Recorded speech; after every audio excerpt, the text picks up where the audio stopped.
We scored? Yeah, we scored. We're going to the playoffs. I can't believe I missed that.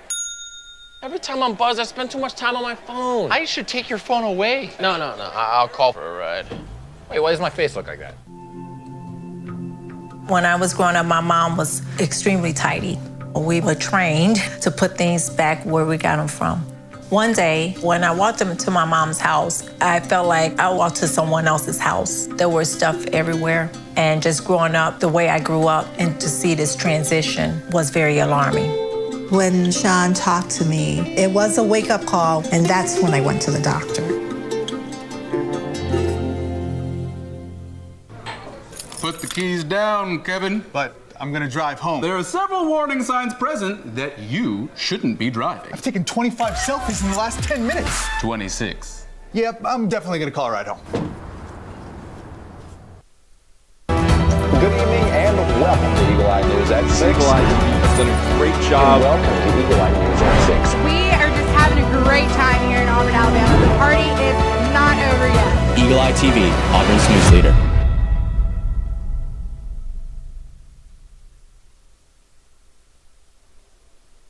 Good evening and welcome to Eagle Eye News at 6. I'm Alice Estes. And I'm Ethan Clements. Thank you for joining us tonight.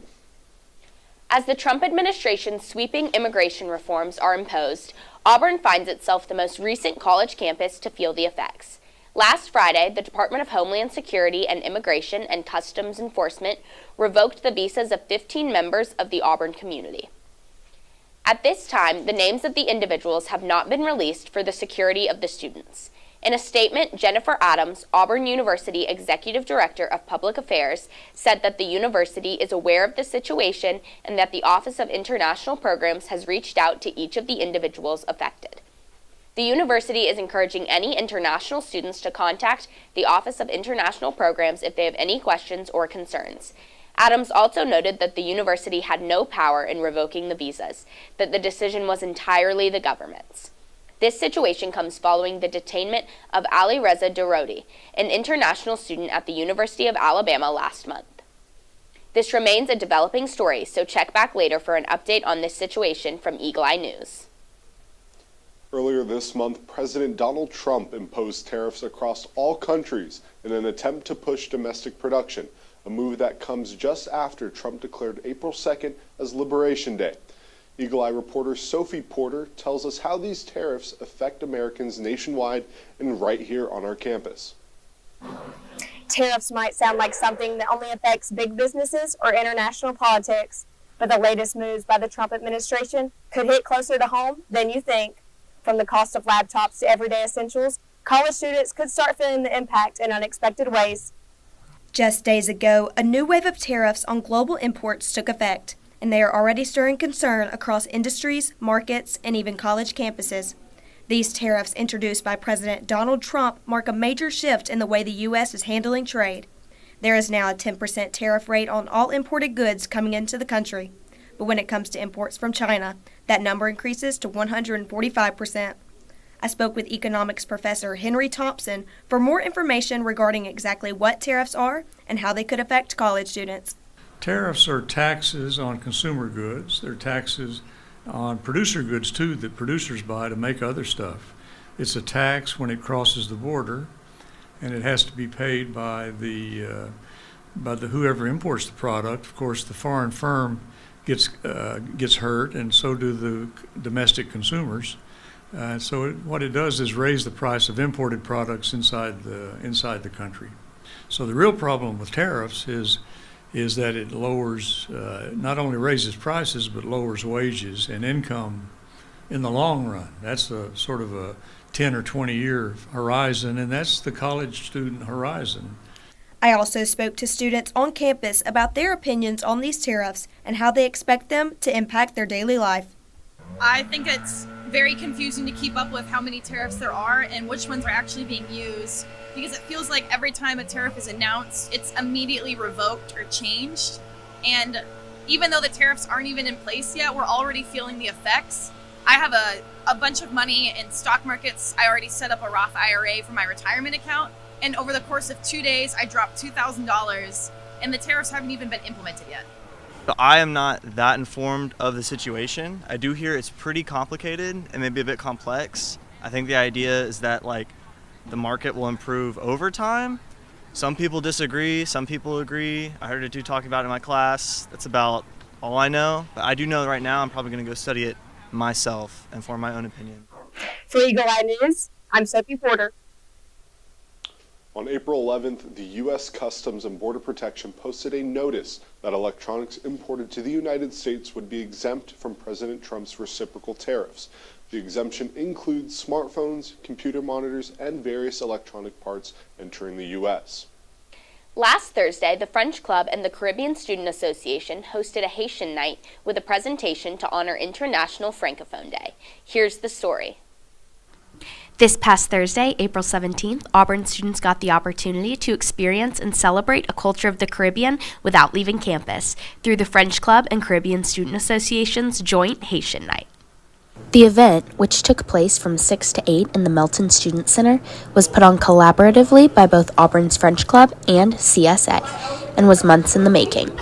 French Club President Henry Limbo discussed what went into making this night happen. We've been putting this event together. We've been working with the Caribbean Student Association for about 3 months. It's taken a lot of just communication and time working with both our advisors and each other to kind of get the menu set for the food, get some of the events organized as well, and get everything ordered. The menu, which included several classic Haitian dishes such as Haitian orange cake, soup jumu, Haitian mac and cheese, and fried pork, was just one example of the way these two clubs collaborated to put this night together.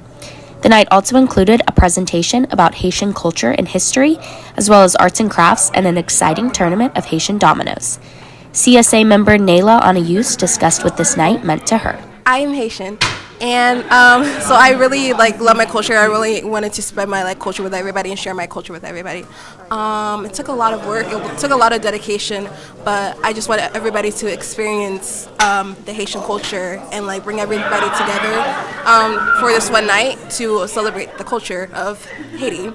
Anayus also discussed how events such as this one between two clubs can be beneficial for the club members and the Auburn family as a whole. I think it's beneficial to see if we can actually work together without, a fight or whatever. It's important for us to not be scared of each other and to branch out and to see, I have this idea, I have this idea, and to put it together and create this event right now. I'm Alice Estes, Eagle Eye TV, Auburn's news leader. Pebble Hill, a historic site right here in Auburn, Alabama, is most known for its connection to the university's College of Liberal Arts, serving as the home for the Caroline Marshall Drawn Center for the Arts and Humanities. But what most people don't know is Pebble Hill's connection with the history of slavery in Alabama. Eagle Eye reporter Morgan Sims brings us the story. Auburn University is deeply connected with the history of slavery in Alabama, and what you may not know is there's a plantation that still stands in our community. Pebble Hill, an antebellum cottage built in 1847 and was once the home of Colonial Nathaniel J. Scott and later Mary K. Scott. But it wasn't just a cottage.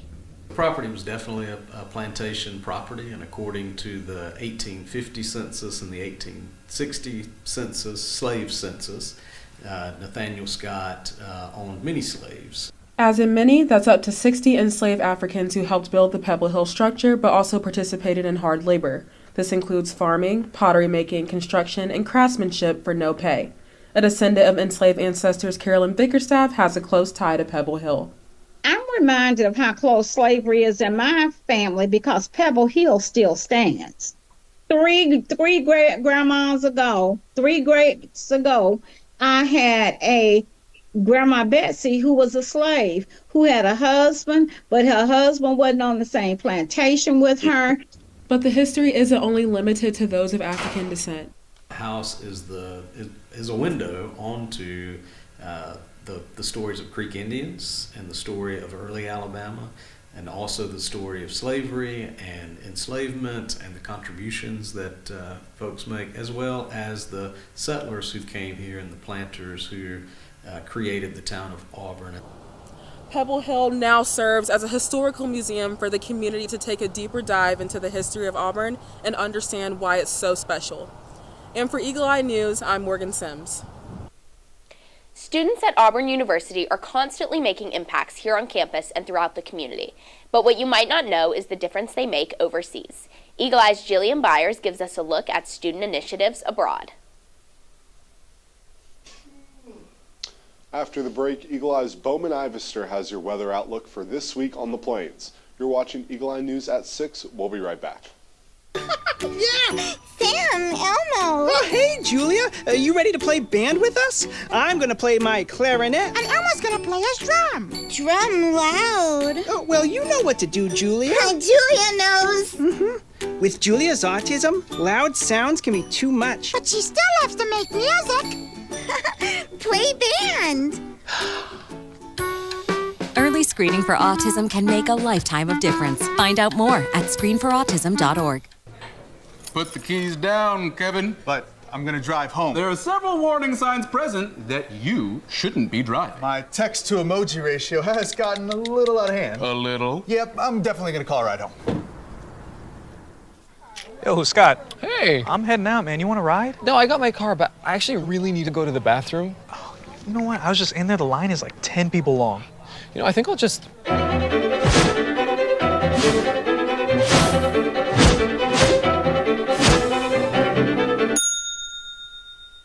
Dude, are you okay?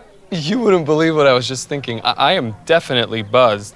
Yeah. I think I will take this and I will take that ride home. Smart man. Did you see how that dog was looking at me?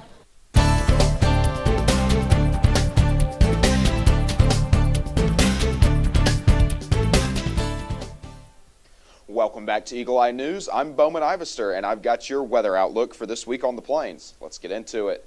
Tomorrow will be mostly cloudy with a high of 78 and a low of 62 with a 15% chance of showers. Wednesday has a high of 82 and a low of 64, and it is currently forecasted to rain that day. Thursday will be partly cloudy with a high of 83 and a low of 64, and Friday will be partly cloudy as well with a high of 85 and a low of 65. Now let's head on over into the weekend. This weekend will continue the partly cloudy trend with a high of 86 and a low of 64 on Saturday and a high of 88 and a low of 65 on Sunday. That's all I have for you tonight. Don't go anywhere because Alice and Ethan have a national news update for you all. From Eagle Eye News, I'm Bowman Ivester. Stay tuned. We need to go meet the guys. I'm lit. Can you drive? Pool party at Jesse's. Can you drive? Will you drive? I'm a little toasty.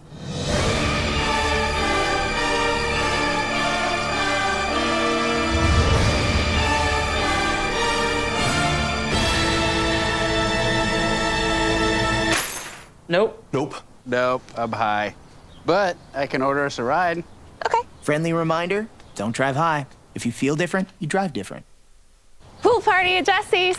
Can you drive? I'm toasted.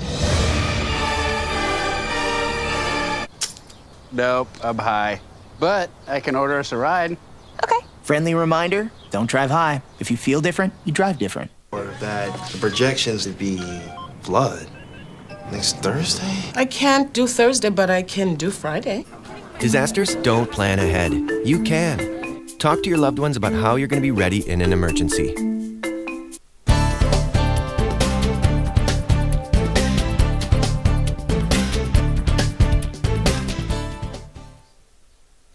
Welcome back to Eagle Eye News at 6. This morning, the Vatican announced the death of Pope Francis. The 88-year-old pontiff died following a series of health challenges in recent years. The Pope continued to hold engagements, including on Easter Sunday, when he met briefly with U.S. Vice President J.D. Vance. Francis gave the traditional Easter blessing from the balcony of St. Peter's, although an aide read it on his behalf.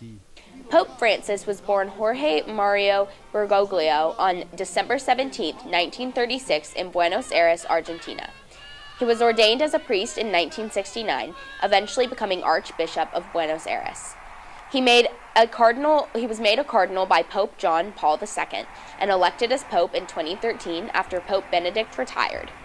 Francis was the first Jesuit Pope, the first Latin American Pope, and the first from the Americas. Throughout his clerical career, he was known for his humility. When he was an archbishop, he took the bus to work and cooked his own meals.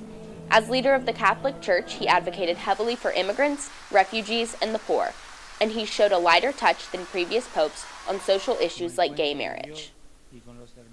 The Secretary of Defense, Pete Hegseth, is accused of using a non-government app on his personal phone to share military plans with family members. That's the newest allegation involving the messaging app Signal. Sources say the discussion happened earlier this year, around the same time as a controversial group chat involving cabinet officials. Amy Kiley has more.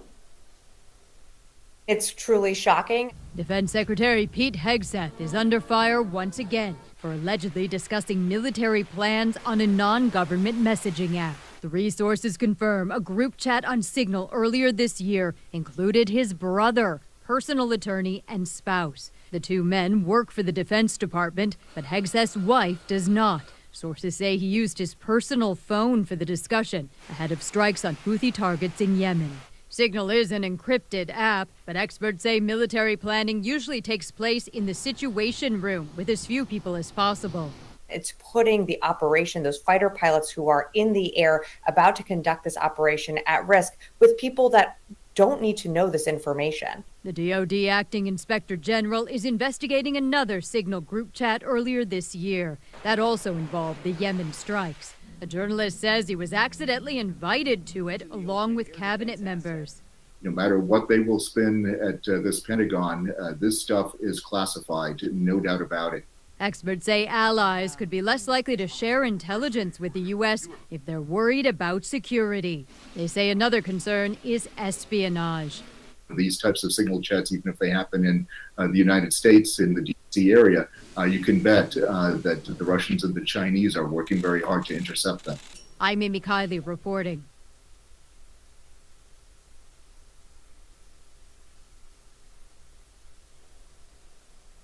The Defense Secretary is on the defense regarding his use of another Signal group chat to talk about classified military plans. Hegseth blasted some of his ex-advisors who have publicly made comments about him. That includes Hegseth's former press secretary, who says there is, quote, total chaos at the Pentagon. Hegseth added, This is what the media does. They take anonymous sources from disgruntled former employees, and then they try to slash and burn people and ruin their reputations. Not going to work with me, because we're changing the Defense Department, putting the Pentagon back in the hands of warfighters, and anonymous smears from disgruntled former employees on old news doesn't matter. Hegseth added that he is proud of the work the Trump administration has done thus far, and that he and President Donald Trump are, quote, on the same page all the way. A several-week hearing got underway Monday in the last phase of an antitrust case against Google. It could lead to the breakup of the tech giant. A federal judge ruled last summer that Google had broken antitrust laws to keep its dominance in online search. In this hearing, the Justice Department and Google are presenting what they believe to be the proper market remedy.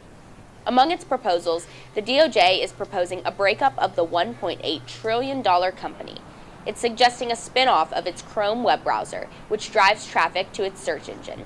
And if the remedies do not bring back competition, the DOJ is proposing Google perhaps sell its Android operating system for smartphones. The DOJ told the judge he should ensure Google is not able to use its search monopoly to create a similar dominance in artificial intelligence. Google has previously told the judge not a lot needs to change. Google has said it will appeal the judge's ruling that it is a monopolist, but it must first wait until this final phase of the trial is completed. Stick around after the break for your Auburn sports update with Eagle Eye's Cohen Dalzell. You're watching Eagle Eye News at 6. We'll be right back. There was an old woman who lived in a shoe. She had so many children, she didn't know what to do.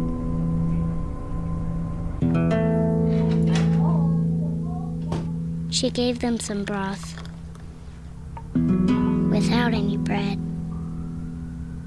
and kissed them all soundly and put them to bed. Hunger is a story we can end. End it at feedingamerica.org.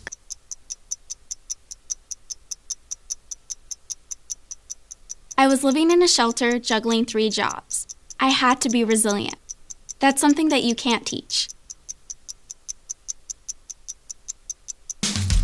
You can achieve a lot using your imagination. I mean, I don't like to brag, but... Wait, who's that? And why is she all over these achievement awards? But with STEM, the sky's the limit. Shaboom! Use STEM to envision. Okay, I'm seeing it. Yeah. Invent. Got any ideas? I've got a few, actually. And create a better world. Told you she's super smart. If she can STEM, so can you. Find out more at She Can STEM.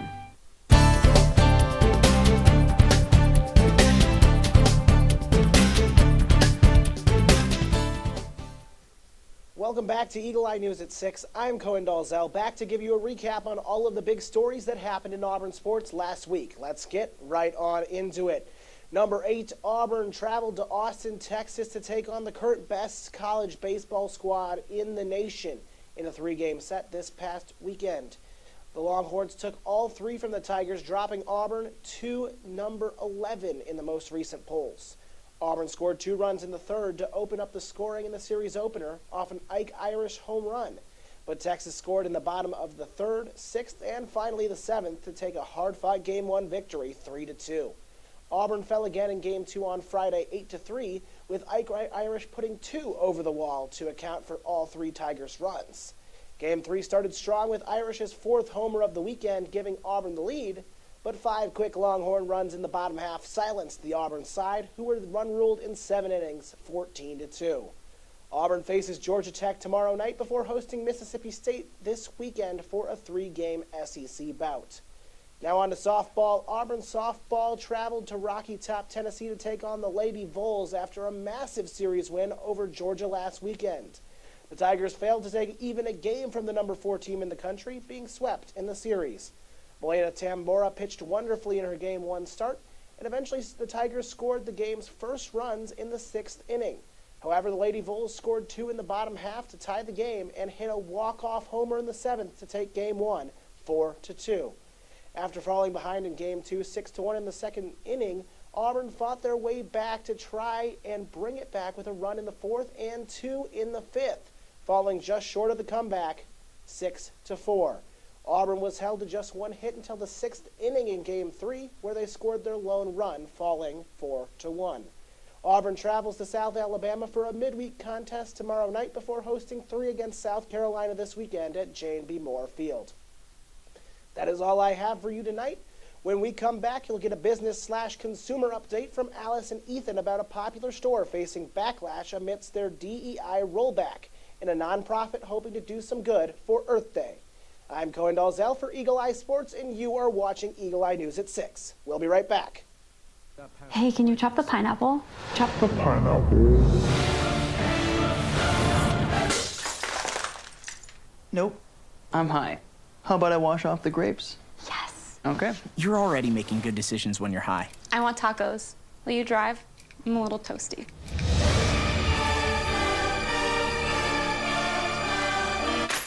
Nope. I'm high. Let's order in. Don't make an exception when it comes to driving. If you feel different, you drive different. See on page 4 that the projections need to be tornado next Thursday? Seriously? Thursday? Can't do that. This is really inconvenient. I have yoga that day. I have no time for this. So, I can't do Thursday, but I can do Friday. Disasters don't plan ahead. You can. Talk to your loved ones about how you're going to be ready in an emergency. Don't wait. Communicate. I want to eat apples and bananas. I need to eat apples and bananas. Why can't I eat apples and bananas? Support the Feeding America nationwide network of food banks to help provide meals to those in need. Join us at feedingamerica.org.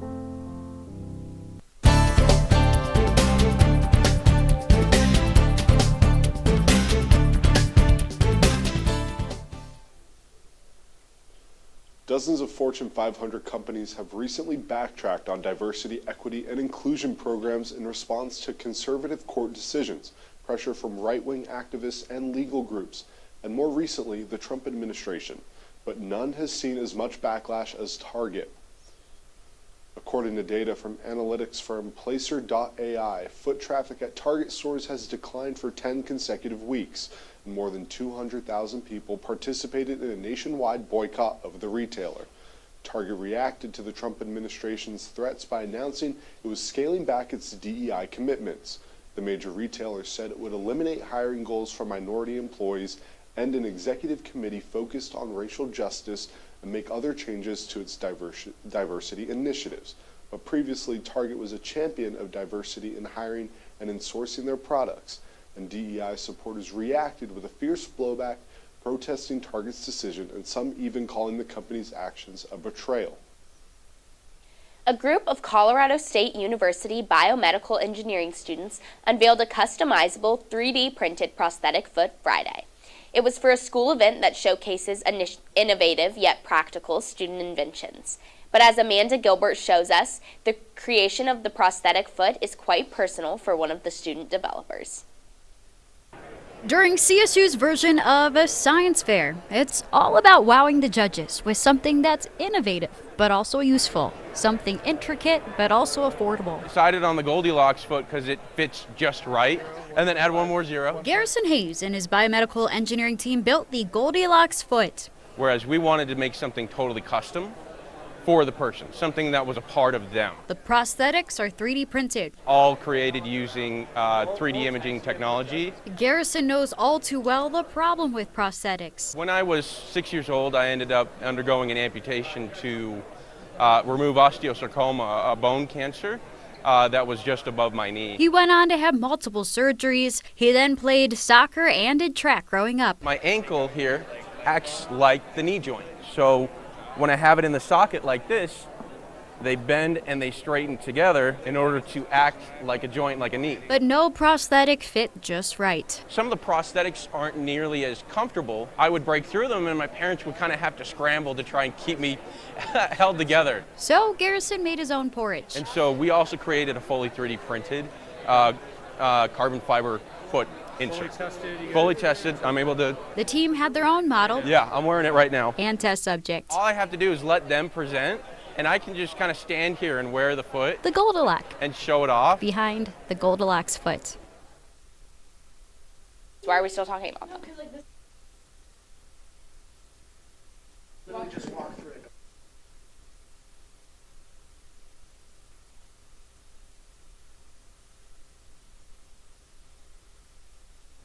The team says their 3D printed foot costs less than other similar models, and it can be changed for size, shape, or use. One woman reached out to the team interested in a design that fits with heels. Tuesday is Earth Day. It's a day to focus on environmental issues. Many communities will host conservation events to mark the day, with one nonprofit hoping to make the environment cleaner year-round. It's called the Buy Nothing Project. In today's Consumer Watch, Jen Sullivan explains how it works and why it could save you money. Millions of tons of waste end up in landfills every year in the U.S., according to the Environmental Protection Agency. The EPA estimates Americans throw out about 5 pounds of trash every day, and that doesn't even include the garbage that ends up in our oceans. We found that there were a lot of plastics washing ashore with every single high tide. Liesl Clark was living in Bainbridge Island, Washington, when she noticed just how much trash was ending up on their shores and wanted to do something about it. In 2013, she and her friend Rebecca Rockefeller launched a local Facebook group where neighbors could reuse and share items. Post here and say what you're going to the store to buy and see if your neighbor might have it. It's called the Buy Nothing Project. Clark says it's grown to 12 million users in communities all over the world. Here's how it works. Communities create a private Buy Nothing Facebook group just for people who live in that area. That's where you can post items you no longer need, blenders, kids' rocking chairs, clothes, and see if one of your neighbors wants it, like this person who's giving away picture frames. If you're interested, you comment on the post and coordinate the exchange. Those items don't end up in the trash, and it helps a neighbor save money. There is a power in togetherness and sharing. You can also ask neighbors for items you're looking for, like this parent who wants a bike for her daughter. Multiple neighbors responding, offering their old bikes. They're connecting with their neighbors. They come for the stuff. They stay for the community. That community connection seen through posts like this one. A parent giving away this stroller that she says she received and enjoyed from this group and now wants to pay it forward. For Consumer Watch, I'm Jen Sullivan.